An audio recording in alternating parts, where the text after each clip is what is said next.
यथामां कुरु कल्याणी कान्त कान्ता सुदुर्लभम्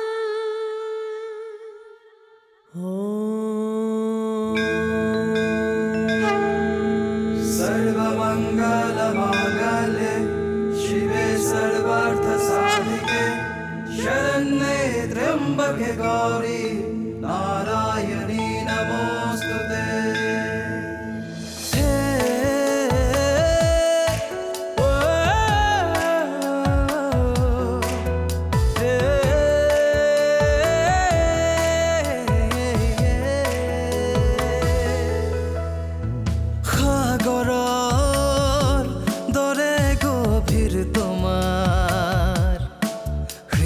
সকলোকে ৰাখা মৰমেৰে সামৰি বৰষুণৰ প্ৰতিটো টোপাল তুমি ন জীৱনৰো এক গাথা তুমি সুখে দুখে প্ৰতি পলে বিলীন হৈ আছা তুমি তুমি পুষ্পাঞ্জলি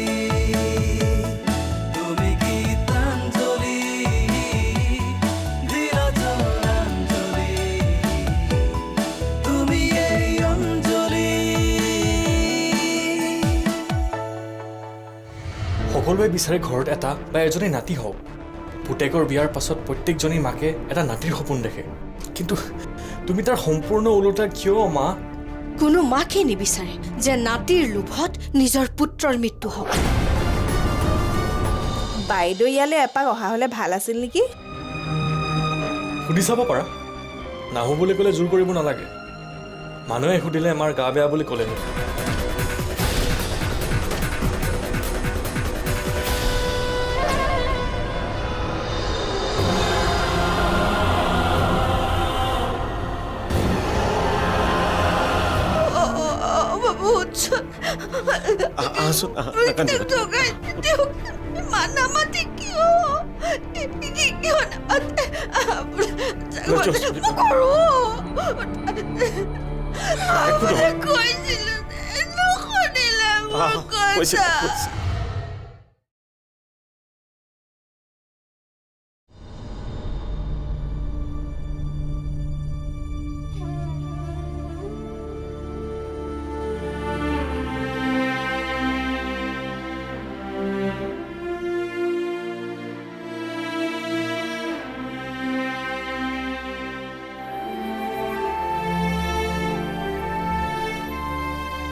বৰ সোনকালে গুচি গ'ল তাৰ সন্তানৰ মুখখনো সি চাবলৈ নাপালে হাঁহি ধেমালি কৰি ওলাই যোৱা ল'ৰাটো যে এনেকৈ ঘূৰি নাহিব বুলি কোনে ভাবিছিল বাৰু কোনেবা তাৰ এই গতি কৰিলে লগত কোনোবা আছিল নে নাই একোকে গম নাপালো জিতবোৰো কোনোবা যে মৰণ সূত্ৰ থাকিব বুলি কোনে ভাবিছিল বাৰু সি কাকো একো নজনোৱাকৈ বৰ নীৰৱে গুচি গ'ল কোনো দিনাখনে কাকো টানকৈ এষাৰ কথা কৈ নাপালে কাৰো লগত মনোমালিন্যও নাছিল তাৰ কোনে তাক এনেকুৱা হিংসা কৰিলেও বৌজনীৰ মুখলৈ চাব নোৱাৰা অৱস্থা হৈছে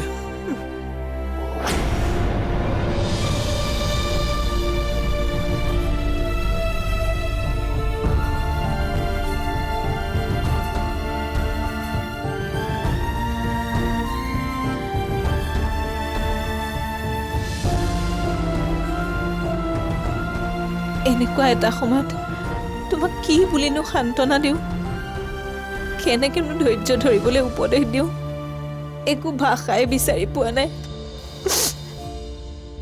মোৰ নিজৰ মনটোও বাৰে বাৰে কান্দিয়ে আছে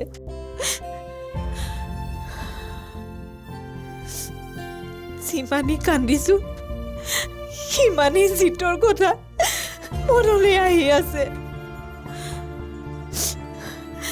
কেনেকৈ মাত লগাই গুচি গ'ল মোক। মই যদি তাকে এষাৰ ক'লোহেঁতেন, তুমি বাপেকটো হৈ গুচি গ'লে কেনেকৈ হ'ব?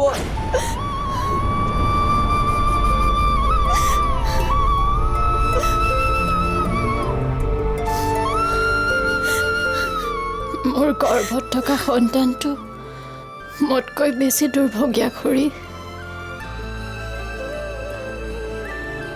মই জন্মৰ পিছত, বুজি পোৱা হোৱাৰ পিছত মা দেউতাক হেৰুৱাইছিলোঁ।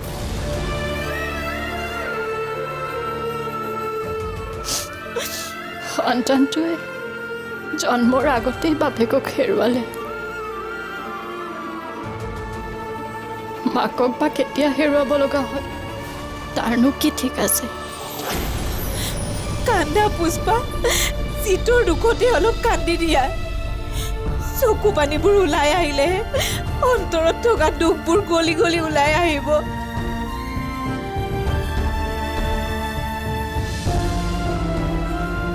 দুখবোৰ সহ্য কৰি কৰি মোৰ অন্তৰখন শিল হৈ গ'ল খুৰী।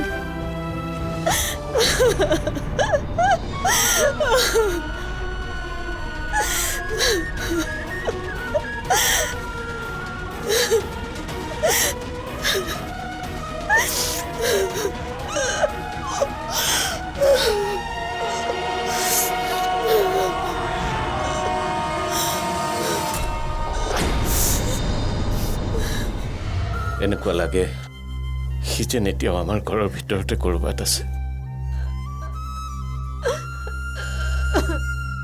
চবে মিলি মোৰ ল'ৰাটোক মাৰি পেলালে। মোৰ কথা যদি এবাৰো শুনিলেহেঁতেন। নিয়তিয়ে বৰ ডাঙৰ পৰীক্ষা কৰিলে আমাক, বিশেষকৈ বৌৰ ক্ষেত্ৰত। বেচেৰি পুষ্পাজনীলৈহে বৰ বেয়া লাগিছে। এইটো সময়ত তাই হাঁহি ফূৰ্তি কৰি আৰামত থাকিব লাগিছিল, অথচ এনে সময়ত জীৱনৰ চৰম দুখবোৰ পাব লগা হ'ল।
ইমান ভাবিছোঁ হোৱাবোৰতো হৈয়ে গ'ল।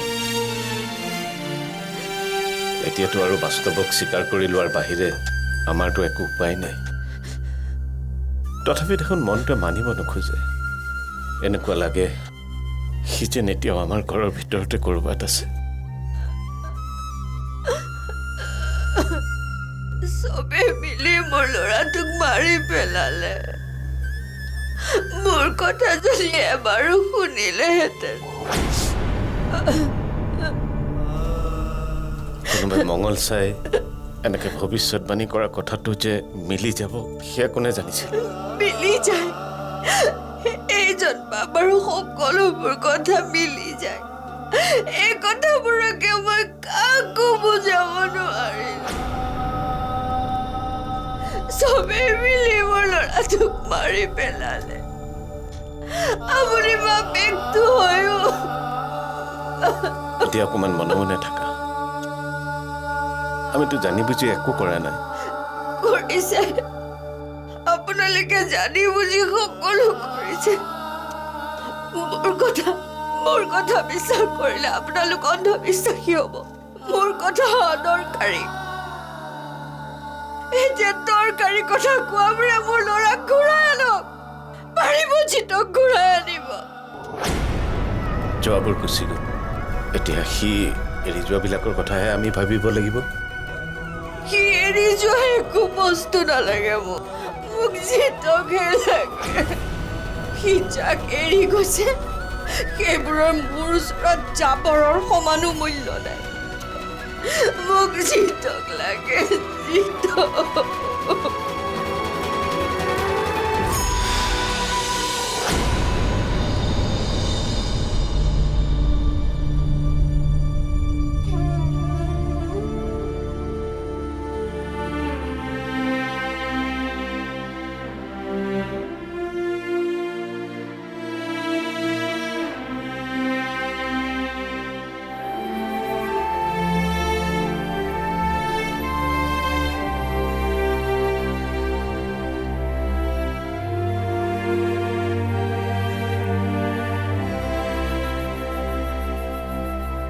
চতুৰ্ধাৰ কামটো শেষ হ'ল যেতিয়া আজিৰ পৰা তই হবিজ ভাত খাব পাৰিবি। তেল হালধি নিদিয়াকৈ মগু দাইল দি মাকে ৰাতি ভাত কেইটামান বনাই দিবলৈ ক'ব লাগিব। কিনো খোৱা বোৱা কৰিম, খাবলৈ দেখোন একো মনেই নোচোৱা হ'ল। কি কৰিবি, দুখ চবৰে লাগিছে, কিন্তু নোখোৱাকৈ থাকিলে হ'ব জানো? শ্ৰাদ্ধৰ কামবোৰোতো কৰিব লাগিব। আৰু এই 11টা দিন তোৰ বহুত দায়িত্ব আছে। দাদাৰ এইবোৰ কাম যে মই কৰিব লাগিব মই ভবাই নাছিলোঁ দেউতা। কোনেও ভবা নাছিল। জীৱনত নভবাকৈয়ে ঘটনাবোৰ ঘটি যায়। এয়াই হয়তো নিয়তি। নিয়তিয়ে বৰ ডাঙৰ পৰীক্ষা কৰিলে আমাক, বিশেষকৈ বৌৰ ক্ষেত্ৰত। বেচেৰি পুষ্পাজনীলৈহে বৰ বেয়া লাগিছে। এইটো সময়ত তাই হাঁহি ফূৰ্তি কৰি আৰামত থাকিব লাগিছিল। অথচ এনে সময়ত জীৱনৰ চৰম দুখবোৰ পাব লগা হ'ল। দেউতা, দাদাৰ অবিহনে আমি সকলোৱে মিলি বৌৰ দায়িত্ব ল'ব লাগিব। আমাৰ বাদে বৌৰ নিজৰ বুলিবলৈ আৰু কোনোৱেই নাই। অকল তাইৰ দায়িত্ব ল'লেই নহ'ব, তাইৰ আহিবলগীয়া সন্তানটোৰো আমি দায়িত্ব পালন কৰিব লাগিব। তাই কিহৰ দুখ পাইছে হে? তাইৰ চকুত চকু পানী এটোপাল দেখিছা জানো? পুষ্পাই জানো কম ধৈৰ্য ধৰি চকু পানী নুটুকাকৈ থাকিব পাৰিছে? ভাবাচোন। একো ধৈৰ্য ধৰা নাই। ভাইটিৰ মৃত্যুত তাই দুখেই লগা নাই। মোৰ হাজবেণ্ড যদি কাইলৈ ঢুকাই থাকে মই জানো নকন্দাকৈ থাকিব পাৰিম? বহুত সহ্য কৰিলোঁ, বহুত ধৈৰ্যও ধৰিলোঁ। মানুহজন যেতিয়া গুচি গ'ল, কাৰ আশাত মই জীয়াই থাকিম?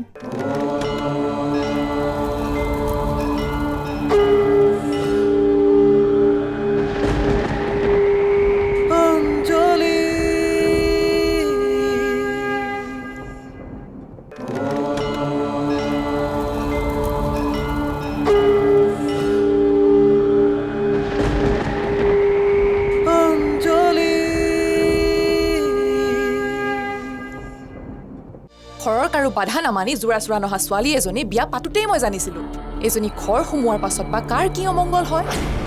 তেনেকৈ নক'বাচোন মল্লিকা। পুষ্পাৰ গাত দুখ থকা হ'লে তাই নিজৰেই কিবা এটা হ'লহেঁতেন। এয়া আমাৰ জিতৰে দুৰ্ভাগ্য, তাৰ মৰণটোৱে এনেকুৱা। তোমালোকে জিতৰ মৃত্যুক ইমান সহজভাৱে ল'ব পাৰিছা, মই কিন্তু নোৱাৰো।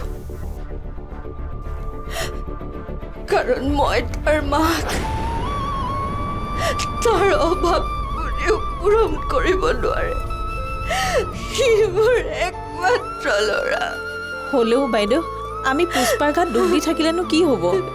তাই অন্তৰখন এনেও দুখেৰে ভৰি আছে। তাতে আমি যদি এইবোৰ কথা আলোচনা কৰা গম পাই, তাই জানো সহ্য কৰি থাকিব পাৰিব কওকচোন?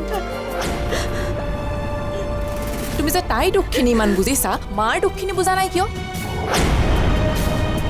তাইতকৈতো কম দুখ পোৱা নাই মায়ে।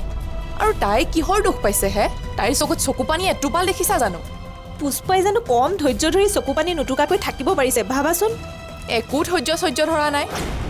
ভাইটিৰ মৃত্যুত তাই দুখেই লগা নাই। মোৰ হাজবেণ্ড যদি কাইলৈ ঢুকাই থাকে মই জানো নকন্দাকৈ থাকিব পাৰিম? নিজৰ স্বামীৰ আকস্মিক বিয়োগত এজনী পত্নীয়ে চকু পানী নুটুকাকৈ থকাটো কিমান কষ্টকৰ হ'ব পাৰে, সেই যন্ত্ৰণা চবেই অনুভৱ কৰিব নোৱাৰে মল্লিকা। তুমি তুমি নিজৰ লগতে এবাৰ তুলনা কৰি চাবাচোন। পাৰা যদি এবাৰ ভাবি চাবাচোন, প্ৰদীপৰ মৃত্যু হ'লে তুমি নকন্দাকৈ থাকিবলৈ কিমান কষ্ট হ'ব।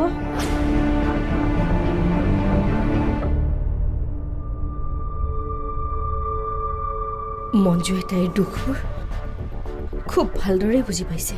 কিন্তু মঞ্জিতৰ যদি হঠাতে মৃত্যু হয়, খুৰীয়ে মাক হিচাপে কিমান কষ্ট পাব সেইটো হ'লে ভাবি চোৱা নাই? কোনেও নাভাবে। ভবা হ'লে মই কৈ থকা সাৱধান বাণীবোৰ ইমান গুৰুত্ব নিদিয়াকৈ কোনেও নাথাকিলেহেঁতেন। মই দুয়োটাকে কিমান বুজালো, বোলো মাৰ কথাটোত এবাৰ ৰেচপণ্ড কৰচোন। সন্তানটি এবচন কৰি পেলা, নাই মোৰ কথা পাত্তাই নিদিয়ে। দেউতাৰেতো মোক আইনৰ ভয় দেখুৱালে। এইবোৰ চব পুষ্পাৰ খেল। তাই দেউতা আৰু ভাইটিক মিহি মিহিকৈ উচতাই থাকে। নহ'লেনো বাৰু দেউতাৰ নিচিনা মানুহটোৱে তোমাক আইনৰ ভয় দেখুৱাব পাৰেনে? ভাইটিৰ কাম কাজখিনি হৈ যাবলৈ দিয়া, তাৰ পাছত চাই থাকা মই তাইৰ লগত কি খেল খেলোঁ। জিতক সকলোৰে পৰা আঁতৰাই নিয়াৰ পাছত তাইক জানো শান্তিৰে থাকিব দিব পাৰি?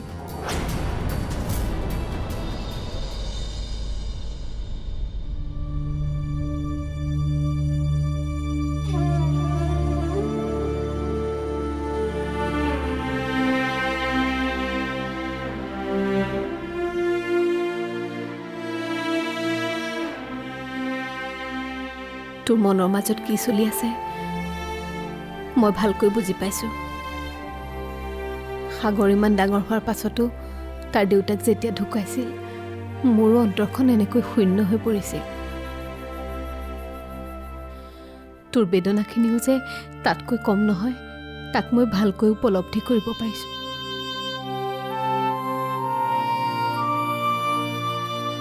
হ'লেও সত্যটো তই মানি ল'বই লাগিব। বাস্তৱক স্বীকাৰ কৰি তই তোৰ জীৱনটো আগুৱাই নিবই লাগিব অঞ্জলি। আগুৱাই নিবলৈ মোৰনো কি বাকী থাকিল বৰ্মা? কিয় নাই? তোৰ আগত গোটেই জীৱনটো পৰি আছে। কাৰো বাবে কাৰো জীৱন ৰৈ নাথাকে। এটা সময়ত মানুহে অকলেই নিজৰ জীৱনটো আগুৱাই নিব লগা হয়। মই জানো জীয়াই থাকি কিবা লাভ আছে বৰ্মা? জীৱনত মই বহুত সহ্য কৰিলোঁ, বহুত ধৈৰ্যও ধৰিলোঁ। মানুহজন যেতিয়া গুচি গ'ল, কাৰ আশাত মই জীয়াই থাকিম? তই তোৰ গৰ্ভত থকা সন্তানটোৰ কাৰণে জীয়াই থাকিব লাগিব। অকল জীয়াই থকাই নহয়, তই আৰু সবল হৈ জীয়াই থাকিব লাগিব। এতিয়া অকল তই তোৰ নিজৰ কথা ভাবিলে নহ'ব, তই তোৰ গৰ্ভত থকা সন্তানটোৰ কথাও ভাবিব লাগিব।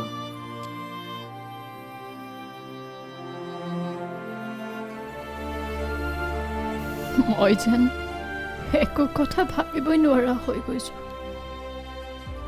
তেওঁৰ অবিহনে সকলোবোৰ অসাৰ, নিজৰ লগতে সকলো লৈ গ'ল মানুহজনে। তোক বহুত মূল্যৱান সম্পদ দি থৈ গৈছে জিতে। তোৰ গৰ্ভত এটা মূল্যৱান সন্তান দি থৈ গৈছে, যি সন্তান হ'ল তোৰ আৰু জিতৰ মিলনৰ সাক্ষী। তহঁতৰ স্বামী স্ত্ৰীৰ সম্পৰ্কৰ যুগমীয়া সাক্ষী হ'ব তহঁতৰ সন্তান।